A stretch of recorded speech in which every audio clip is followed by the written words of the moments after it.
When my grandmother passed, we found an envelope in her dresser drawer labeled, "For Eleanor, when she's ready." Eleanor was my mom. She stared at it for days before finally tucking it away in a kitchen drawer, unopened. "Some things are better left where love last touched them," she said. Years went by. Every time she cleaned, she'd dust around that envelope like it was sacred. I once asked, "Don't you want to know what it says?"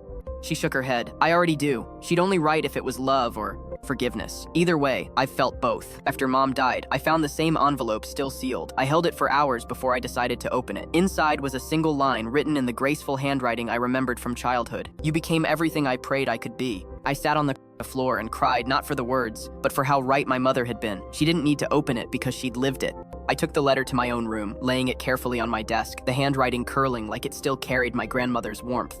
Every time I pass it, I pause. It's small, unassuming, but it hums with decades of love. I imagine my grandmother writing it, thinking of me, of my mother, hoping someone would understand without needing explanation.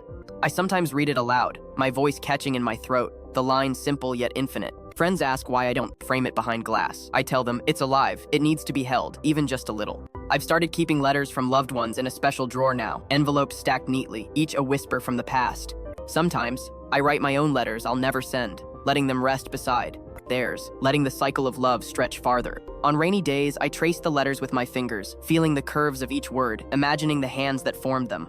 It's become a ritual, a way to touch family I never knew, to hear voices from before my time. I've learned that words written with love don't age. They accumulate, carrying decades of care in every crease. When I feel lost, I hold that envelope, letting the quiet certainty inside guide me. It reminds me that pride, love, and faith don't always need witnesses. They just need to be felt. I've started leaving small notes for my own children in unexpected places, a continuation of what I inherited without knowing it. Sometimes I hide them in books, under pillows, even inside lunchboxes, hoping they find the magic I did.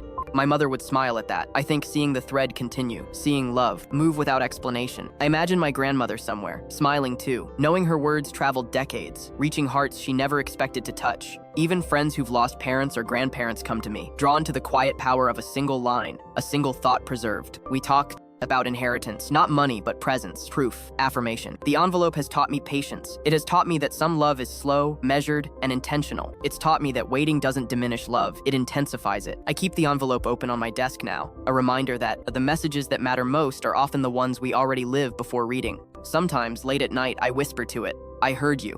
And somehow, it feels like she hears me back. The love we hesitate to open is often the love we already carry inside us, and sometimes, it takes generations to fully understand its reach.